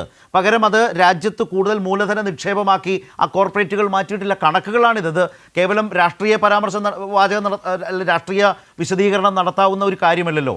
സർക്കാരിൻ്റെ തന്നെ കണക്കുകൾ അത് വെളിപ്പെടുത്തും. അതുകൊണ്ടാണ് ഞാൻ ചോദിച്ചത്, കോർപ്പറേറ്റ് ടാക്സ് ഇളവുകൾ ഇത്ര ഗണ്യമായി കൊടുത്തിട്ടും സർക്കാരിനത് നേട്ടമുണ്ടാക്കാനായിട്ടുണ്ടോ? കഴിഞ്ഞിട്ടില്ല. കഴിഞ്ഞിട്ടുണ്ട്, കഴിയും. കാരണം എന്താണെന്ന് വെച്ചാൽ കോർപ്പറേറ്റ് ടാക്സിൽ ഇളവുണ്ടാകുന്ന സമയത്ത് അവർക്ക് പുതിയ പുതിയ പ്രോജക്റ്റുകളിലേക്ക് ആ പണം ഇൻവെസ്റ്റ് ചെയ്യാൻ പറ്റും. അവർ ഇൻവെസ്റ്റ് ചെയ്യില്ല എന്ന് നമ്മൾ കരുതുന്നതിൽ തെറ്റാണ്. കാരണം കോർപ്പറേറ്റ് ശക്തികളെ സംബന്ധിച്ചിടത്തോളം അവർ പണം പെട്ടിയിൽ വെച്ച് പൂട്ടാനല്ലല്ലോ, അവരത് ബിസിനസ്സിലേക്ക് റീഇൻവെസ്റ്റ് ചെയ്യുകയല്ലേ ചെയ്യുന്നത്. അങ്ങനെ ചെയ്യണമെങ്കിൽ ഇവിടെയുള്ള മറ്റു ചില കാര്യങ്ങളുണ്ട്. അതാണ് ഗവൺമെന്റ് ചെയ്തു കൊടുക്കുന്നത്. അതായത് ഈ പ്രൈവറ്റ് ഇൻവെസ്റ്റ്മെന്റ് വരണമെങ്കിൽ ഇവിടെ ഇൻഫ്രാസ്ട്രക്ചർ ഡെവലപ്മെന്റ് നടക്കണം. അതാണ് ഇപ്പോൾ ഗവൺമെന്റ് വളരെ മുൻതൂക്കം കൊടുത്തുകൊണ്ട് ഹൈവേകളും അതുപോലെ റെയിൽവേയും വിമാനത്താവളങ്ങൾ, നാളിതുവരെ ഈ രാജ്യത്തുണ്ടായിരുന്ന വിമാനത്താവളത്തിന്റെ ഇരട്ടി വിമാനത്താവളങ്ങൾ, 1000-ലധികം പുതിയ വിമാനങ്ങൾ, ഇതൊക്കെ വരുമ്പോൾ ഈ രാജ്യം ലോകത്തിന്റെ മുഴുവൻ ശ്രദ്ധ ആകർഷിക്കാനും ബിസിനസ്സിനെ ആകർഷിക്കാനും കഴിയുന്ന ഒരു ഇൻഫ്രാസ്ട്രക്ചർ ഉള്ള രാജ്യമാണ് എന്നതിലേക്ക് മാറുകയാണ്. ഇപ്പൊ ചൈനയുടെ തകർച്ചയുടെ മുഴുവൻ നേട്ടവും. ഞാൻ താങ്കൾ പറഞ്ഞത് വെച്ച് തന്നെയാണ് ഞാൻ ശ്രീ തോമസ് ഐസക്കിനോട് ഇവിടെ BJP നിരന്തരം പറഞ്ഞുകൊണ്ടിരിക്കുന്ന ഒരു വാചകം, അദ്ദേഹം ലോകമെമ്പാടും അംഗീകരിക്കുന്ന ഒരു സാമ്പത്തിക വളർച്ച ശക്തിയായി രാജ്യം മാറിയിരിക്കുന്നു. അത് രാജ്യത്തെ ഒരു മധ്യവർഗത്തെയൊക്കെ ആകർഷിക്കാൻ കഴിയുന്ന BJPയുടെ ഏറ്റവും വലിയ പ്രധാനമന്ത്രി നരേന്ദ്രമോദിയുടെ ഭരണ വൈദഗ്ധ്യത്തിന് കീഴിൽ എന്ന രീതിയിലൊരു നറേറ്റീവ് BJP നിരന്തരം ചെയ്തുകൊണ്ടിരിക്കുന്നു. അത് വളരെ വലിയ തോതിൽ ജനങ്ങളെ സ്വാധീനിച്ചിട്ടില്ലേ? ഒന്ന്. രണ്ടാമത്തെ കാര്യം അദ്ദേഹം പറഞ്ഞ എന്താണ്, സാധാരണ താങ്കൾ പറഞ്ഞു പണം ചെലവഴിക്കാതെ ചുരുക്കുന്നു. ഒരു കെയ്നീഷ്യൻ തിയറി പോലും അവിടെ പരിഗണിക്കാൻ തയ്യാറാകുന്നില്ല. പക്ഷേ അദ്ദേഹം പറഞ്ഞത് നോക്കൂ, സാധാരണക്കാരിലേക്ക് പണമെത്താൻ പാകത്തിനുള്ള വഴികൾ ഈ ബജറ്റിലുണ്ട്. അദ്ദേഹം സൂചിപ്പിക്കുകയും ചെയ്തു ഏതൊക്കെ വഴിക്കാണ്. അങ്ങനെ നോക്കിയാൽ രണ്ട് രീതിയിലും ഒരു സാമ്പത്തിക ശക്തി എന്ന നിലയിൽ രാജ്യത്തെ വളർത്താൻ ശ്രമിക്കുന്നു. അതേസമയം രാജ്യത്തെ സാധാരണക്കാരെ സംരക്ഷിക്കാൻ വേണ്ട ചെലവഴിക്കൽ രീതിയും ഈ ബജറ്റിലുണ്ട്. ഇതാണ് അദ്ദേഹം പറഞ്ഞ താങ്കളുടെ വിമർശനങ്ങൾക്കുള്ള മറുപടിയായി കൂടി പറഞ്ഞത്. ജയസൂര്യൻ മറക്കുന്നത് ഈ ഭൂതകാലത്തിൻ്റെ തോളിൽ കയറിയിരിക്കുന്നതുകൊണ്ടാണ് ഇത്രയും പൊക്കം തോന്നുന്നത് കേട്ടോ. അത് മറന്നു പോകരുത്. ചരിത്രം ആരംഭിക്കുന്നത് BJP അധികാരത്തിൽ വന്നപ്പോഴല്ലോ, 2011 ബ്രിട്ടീഷുകാർ ഭരിച്ചിരുന്ന കാലത്ത് 1.2% വളർച്ചയുള്ളൂ. സ്വാതന്ത്ര്യം കിട്ടിയുള്ള 3 ദശകം അത് 3.6% വളർന്നു. 1.2 നിന്നാണ് കേട്ടോ 3.6 ആവുന്നത്, 3 ഇരട്ടി. അത് കഴിഞ്ഞ് 80കളിൽ നമ്മുടെ വളർച്ച 5.6 90കൾ മുതൽ നമ്മൾ 7.6 ഇത് അനുക്രമമായ വളർച്ചയാണ്, അല്ലാതെ പൊട്ടി വീണിട്ടുള്ളതല്ല. ഇതിൽ മോഡിജിയുടെ സംഭാവന എന്താ? അത് ഞാൻ നേരത്തെ പറഞ്ഞു. 7.5% ശരാശരി വളർന്നുകൊണ്ട് ഇന്ത്യ അതിനെ 5.6% കുറച്ചെന്ന്. അതാ ഞാൻ പറഞ്ഞത്. മോഡി ഭരണം ഇല്ലായിരുന്നെങ്കിലുണ്ടല്ല ഈ പറയുന്ന മൂന്നാമത്തെ ലോകശക്തിയായിട്ട് നമ്മളൊരു 2 വർഷം മുമ്പ് എത്തിയാനെ. ഇതാണ് എൻ്റെ യാഥാർത്ഥ്യം.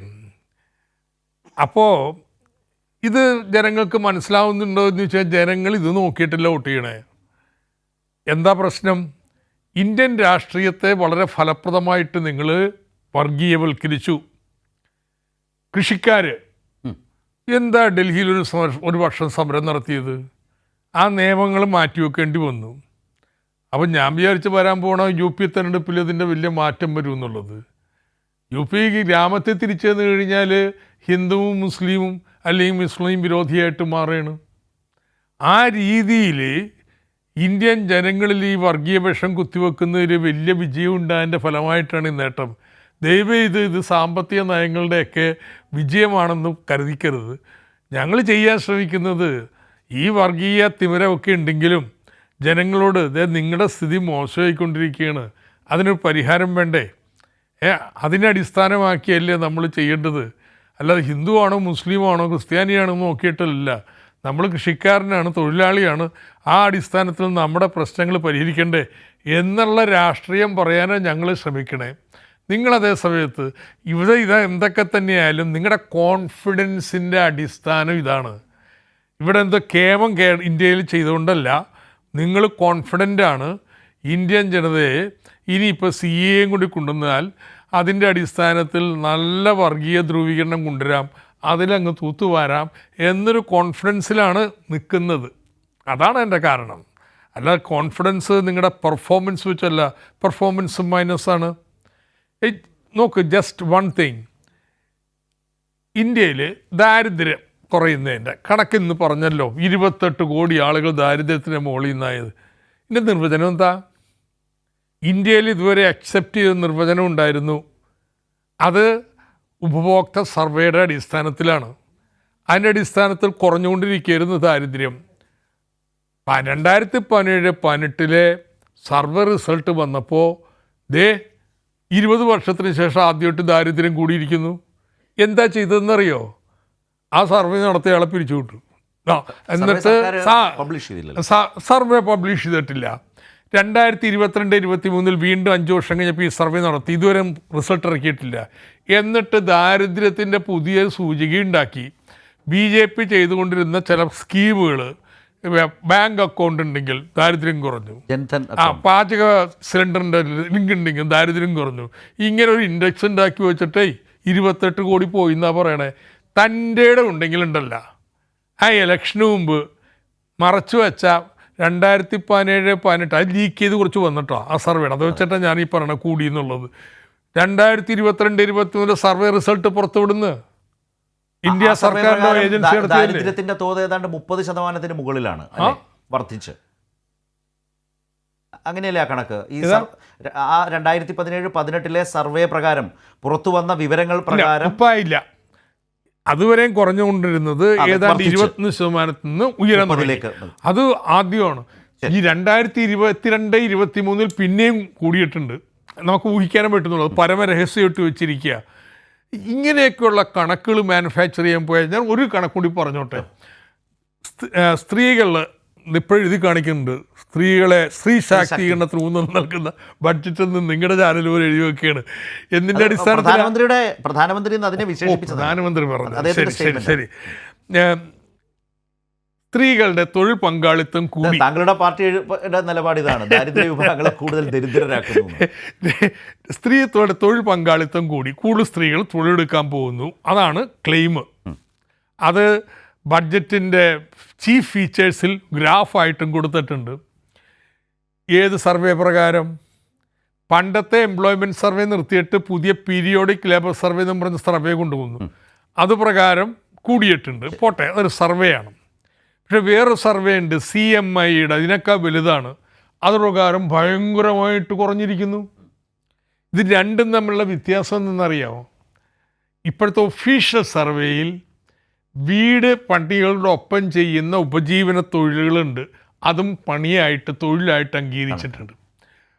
രണ്ടാമത് പറഞ്ഞ സർവേയിൽ അതെടുക്കില്ല, പെയ്ഡ് സർവീസസ് മാത്രം, വീടിന് പുറത്ത് പോയി ജോലി ചെയ്യുന്നതോ വീട്ടിനുള്ളിൽ നിന്ന് പുറത്ത് വിൽക്കാൻ വേണ്ടി ഉണ്ടാക്കുന്നതോ മാത്രമേ ഉൾപ്പെടുത്തത്തുള്ളൂ. രണ്ടും രണ്ട് രീതി പോകുമ്പോൾ ന്യായമായിട്ട് എത്തേണ്ട നിഗമനം എന്താണെന്നറിയാമോ? മോഡി ഭരണത്തിന് കീഴിൽ സ്ത്രീകളുടെ പുറത്തുള്ള തൊഴിൽ സാധ്യത കുറയുന്നു. ആ ഒരു വീട്ടിനുള്ളിലേക്ക് ഒതുങ്ങി അവിടെ ജീവിക്കാൻ വേണ്ടിയുള്ള ഡ്രഡ്ജറി, അതും ഇതും വല്ല പശുവോ കോഴിയോ പച്ചക്കറിയോ അതോ ഇതൊക്കെ നടത്തി ഉപജീവനം നടത്തുന്ന സ്ഥിതിയിലേക്ക് ഇന്ത്യൻ സ്ത്രീകൾ മാറി എന്നുള്ള നിഗമനത്തിലെത്തേണ്ടത്.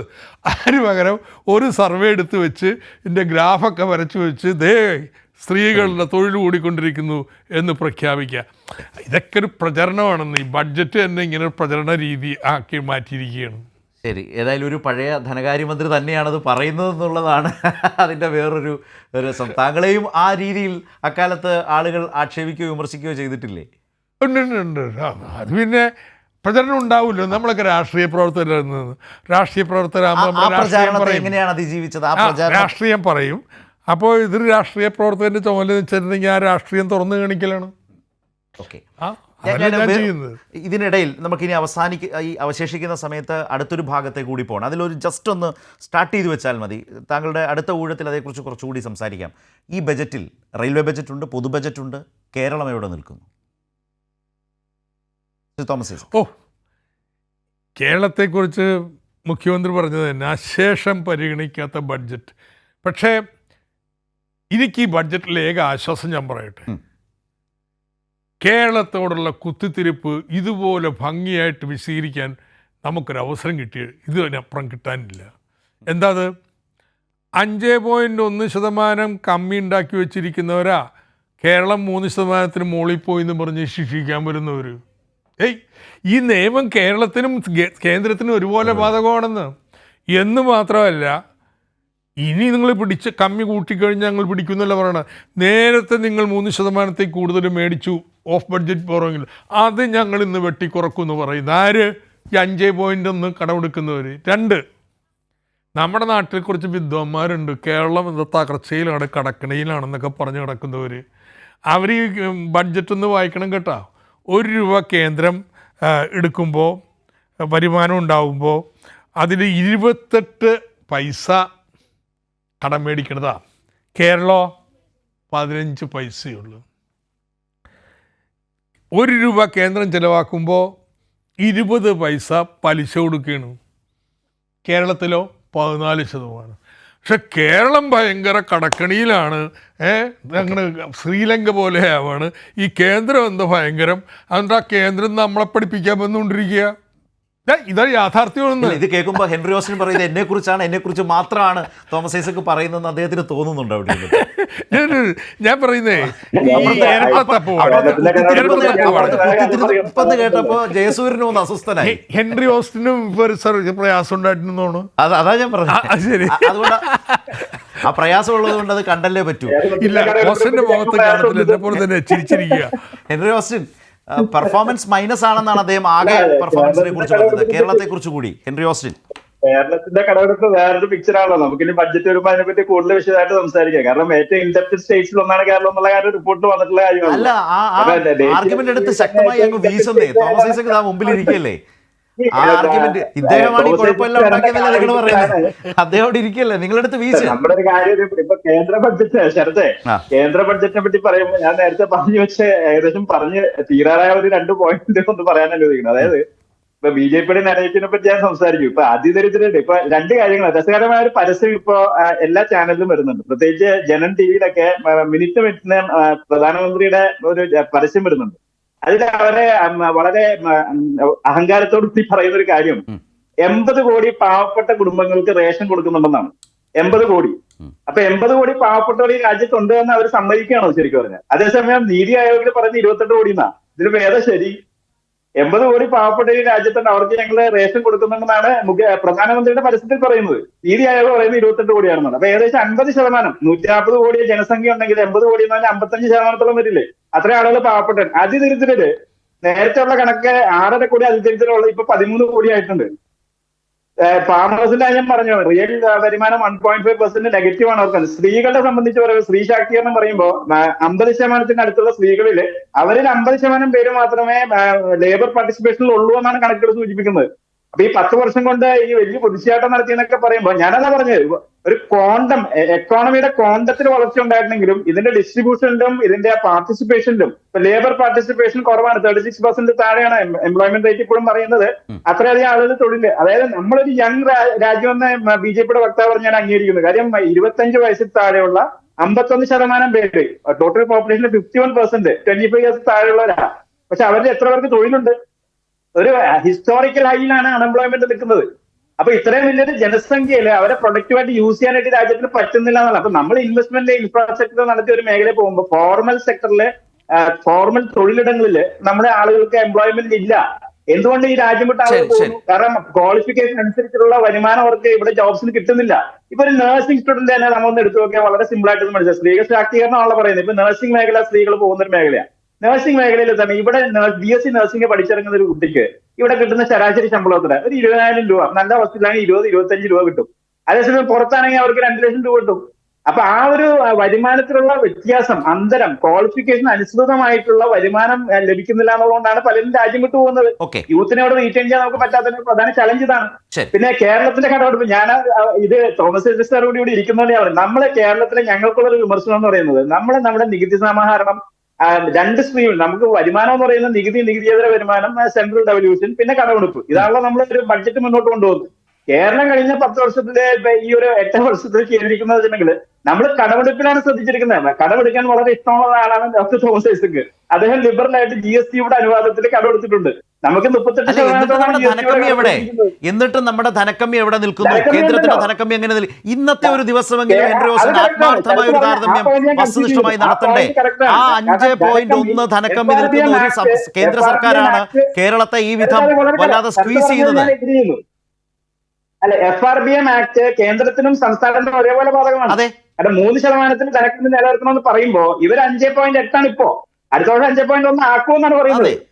അപ്പൊ 17 ലക്ഷം കോടി കേരളത്തിലെ കോൺഗ്രസിനോട് എനിക്ക് ചോദിക്കാനുള്ളത്, അങ്ങനെയുള്ള കേന്ദ്ര സർക്കാർ, അങ്ങനെയുള്ള കേന്ദ്രം കേരളത്തോട് ആ ധനക്കമ്മി നിയന്ത്രിച്ചു നിന്ന് മുന്നോട്ട് പോകുന്ന കേരളത്തോട് എടുക്കുന്ന സമീപനം വസ്തുനിഷ്ഠമാണോ? അത് അംഗീകരിക്കാൻ കഴിയുന്നതാണോ?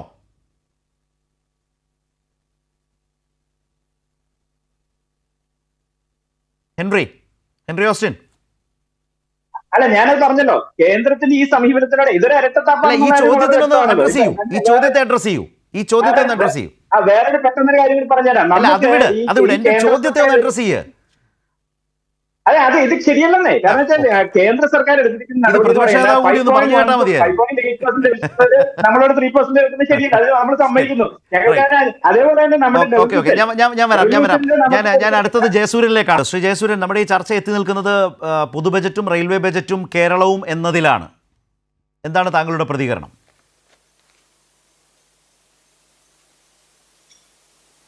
കേരളത്തെ അവഗണിച്ചു എന്നുള്ളതാണല്ലോ പ്രധാനപ്പെട്ട ചാർജ്. ഈ കേരളത്തെ അവഗണിച്ചു എന്നുള്ളതിന് തന്നെ ഞാൻ ആദ്യം കൃത്യമായി മറുപടി പറയാം. അതായത് കേരളത്തിന് എന്തെല്ലാം കൊടുത്താലും കേരളം അത് സ്വീകരിക്കുന്ന സംസ്ഥാനമല്ല. ഞാനതിൻ്റെ കണക്കുകളും സർവേ റിപ്പോർട്ടും ഒന്നും വെച്ചിട്ടല്ല പറയുന്നത്. ഇവിടെ കമ്മ്യൂണിസ്റ്റുകാർ ചോദിച്ച ഒരു ചോദ്യം വെച്ചിട്ട് തന്നെയാണ്. അതായത് ഗുജറാത്തിൽ സർദാർ പട്ടേലിൻ്റെ പ്രതിമ 3000 കോടി രൂപയ്ക്ക് നിർമ്മിക്കുമ്പോൾ കമ്മ്യൂണിസ്റ്റുകാർ ഇവിടെ ചോദിച്ച് നടന്നൊരു ചോദ്യമുണ്ട്, പ്രതിമ പട്ടിണി മാറ്റുമോ?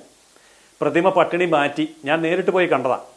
3000 കോടി രൂപയുടെ പ്രതിമ 16 സ്ക്വയർ കിലോമീറ്റർ ചുറ്റളവിൽ ഒരു പുതിയ നഗരമായി രൂപാന്തരപ്പെടുകയും അവിടുത്തെ ആദിവാസികൾ, ഇത് വനത്തിനകത്ത് മലയ്ക്ക് മുകളിലാണ്, ഞാൻ നേരിട്ട് കണ്ടതാണ്, അവിടുത്തെ ആദിവാസി സ്ത്രീകൾ ഇന്ന് അവിടെ കടകൾ നടത്തുന്നു, വാഹനം ഓടിക്കുന്നു, അവർ സ്വന്തമായിട്ടുള്ള വരുമാന മാർഗത്തിലേക്ക് വന്നിരിക്കുന്നു, പുതിയ കാഴ്ചപ്പാടിലേക്ക്, പുതിയ ജീവിതത്തിലേക്ക് കടന്നു വന്നിരിക്കുന്നു. 9,000 കോടി രൂപയാണ് ആ പ്രതിമയിൽ നിന്ന് ഇന്നിപ്പോൾ അവിടെ ഉണ്ടായിരിക്കുന്ന വരുമാനം. അതൊരു ഉദാഹരണം. ഇപ്പോൾ അയോധ്യയിലെ രാമക്ഷേത്രം എന്ന് പറയുമ്പോൾ അത് ഹിന്ദു വർഗീയതയാണ് എന്ന് പറയുന്നതല്ല അതിൻ്റെ ശരി. ആ കാഴ്ചപ്പാട് ഒരിക്കലും കമ്മ്യൂണിസ്റ്റുകാർ പറയരുതാത്ത, കോൺഗ്രസ്സുകാർ പറഞ്ഞാലും പോട്ടെ, കമ്മ്യൂണിസ്റ്റുകാർ പറയരുതാത്ത എന്താണെന്നറിയാമോ? അത് കേവലം ഒരു രാമക്ഷേത്രം അല്ല. ആ രാമക്ഷേത്രം കൊണ്ട് അവിടെ ആ UP സംസ്ഥാനത്തിന് ഒരു വർഷം കിട്ടാൻ പോകുന്ന വരുമാനം 4 ലക്ഷം കോടി രൂപയാണ്. കേരളത്തിലെ ഗവൺമെന്റിന്റെ മൊത്തം വരുമാനത്തിന് തുല്യമായ തുക. അതൊരു രാമക്ഷേത്രം മാത്രമല്ല, അവിടെ അയോധ്യയിൽ പോകുന്നവർ കാശിയിൽ പോകും, മധുരയിൽ പോകും, അങ്ങനെ പല സ്ഥലങ്ങളിൽ പോകും. ആ സംസ്ഥാനത്തെ സംബന്ധിച്ചിടത്തോളം എത്ര ലക്ഷം കോടി രൂപയുടെ വരുമാനം. ഇപ്പൊ ടൂറിസത്തിന് വളരെയേറെ മുൻതൂക്കം കൊടുത്തിരിക്കുന്ന ഒരു ബജറ്റാണ് ഇത്. ഞാനിതൊന്ന് പറഞ്ഞോട്ടെ. മാറും ഞാനിതൊന്ന് പറഞ്ഞോട്ടെ. ഈ കേരളത്തില് നമ്മൾ UPയിലേക്ക് ഒന്ന് പോകണ്ട. കേരളത്തില് ശബരിമലയുണ്ടല്ലോ, ഗുരുവായൂരുണ്ടല്ലോ, കാലടി ഉണ്ടല്ലോ, മലയാറ്റൂരുണ്ടല്ലോ, പത്മനാഭസ്വാമി ക്ഷേത്രം, അങ്ങനെ എണ്ണിയാലൊടുങ്ങാത്ത എത്രയോ തീർത്ഥാടന കേന്ദ്രങ്ങളുണ്ട്. ഇപ്പോൾ ലക്ഷദ്വീപം വികസിപ്പിക്കാൻ പോവുകയാണ്. അപ്പൊ ലക്ഷദ്വീപിലേക്ക് പോകണമെങ്കിൽ കോഴിക്കോട് അല്ലെങ്കിൽ കൊച്ചി വഴിയാണല്ലോ കൂടുതൽ പേര് പോവുക. അപ്പോൾ ഇതിന്റെ മുഴുവൻ പ്രയോജനം ഏറ്റെടുക്കാൻ നമ്മുടെ സംസ്ഥാന ഗവൺമെന്റ് ഒന്ന് തയ്യാറായാൽ മാത്രം മതി നമുക്ക് വൻതോതിലുള്ള വരുമാനം ഉണ്ടാക്കാം. പക്ഷെ എന്താ ചെയ്യുന്നത്? പ്രതിമ പട്ടിണി മാറ്റുമോ, റബ്ബറിന്റെ താങ്ങുവിലയുടെ കാര്യത്തിൽ എന്തെങ്കിലും ഒരു താങ്ങും സഹായവും ഈ ബജറ്റ് നൽകുന്നുണ്ടോ? എയിംസിന്റെ ദീർഘകാല ആവശ്യം എവിടെ എത്തി നിൽക്കുന്നു? എന്തെങ്കിലും ഒരു പരിഗണനയുണ്ടോ? അതുപോലെ തന്നെ റെയിൽവേക്ക് ഇപ്പൊ കഴിഞ്ഞ തവണ 0.32% മാത്രമാണ് കഴിഞ്ഞ തവണ പോലും അലോക്കേറ്റ്. എല്ലാം കൂടി ചോദിച്ചാൽ വളരെ ബുദ്ധിമുട്ടുണ്ടാവും. കോട്ടയത്ത് നിന്നാണ് സംസാരിക്കുന്നത്. കാര്യം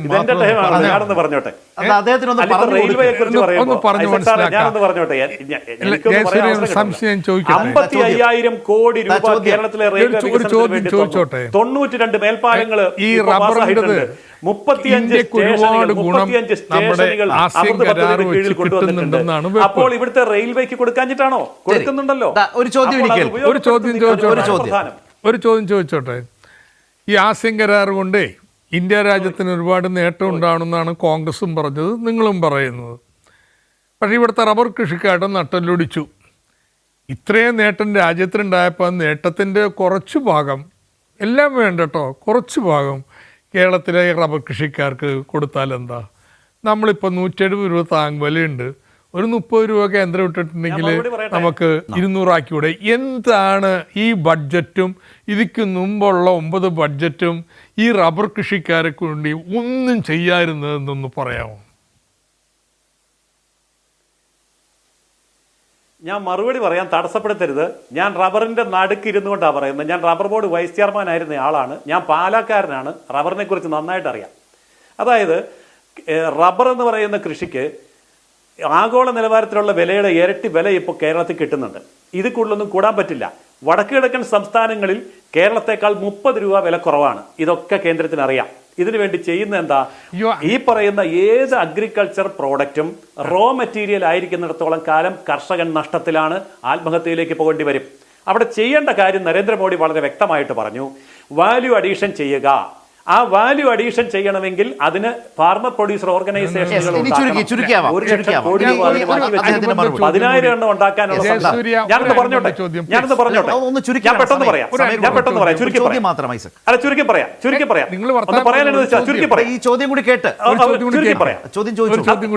പെട്ടെന്ന് പറയാം. ചോദ്യം കൂടി കേൾക്കാം.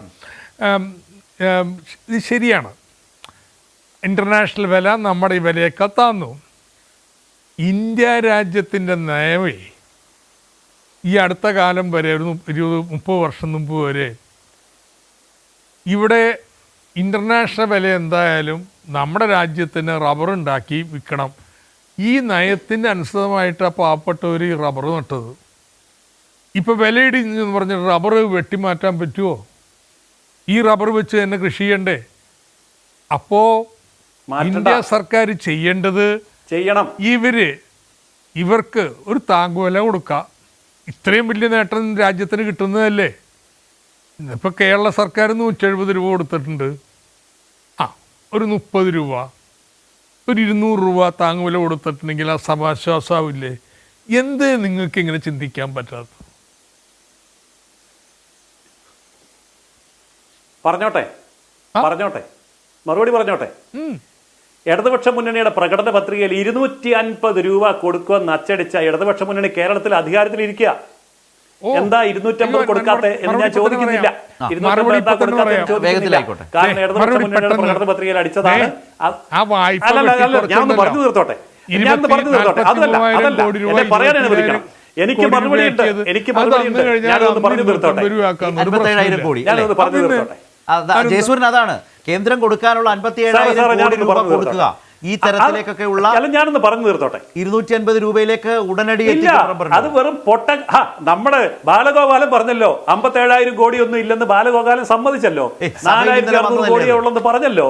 പിന്നെ എന്തിനാ പിന്നെ നമ്മൾ കിടന്ന് ബലം പിടിക്കണം? ഞാനൊന്ന് പറഞ്ഞു തീർത്തോട്ടെ. പറഞ്ഞു വന്ന ഭാഗം ഒന്ന് പറഞ്ഞു. 57,000 കോടിയിൽ ഡിസ്പ്യൂട്ട് ഉണ്ടോ? അത് ഇത്രേ ഉള്ളൂ. 57,000 കോടി ഞാനൊന്ന് പറഞ്ഞു തീർത്തോട്ടെ. എന്റെ മറുപടി മറുപടി എനിക്കുണ്ട്. ചോദ്യത്തിനാണെങ്കിൽ മറുപടി ഉണ്ട്. മറുപടി ഞാൻ പറയുന്നതേ മറുപടി ഉണ്ട്.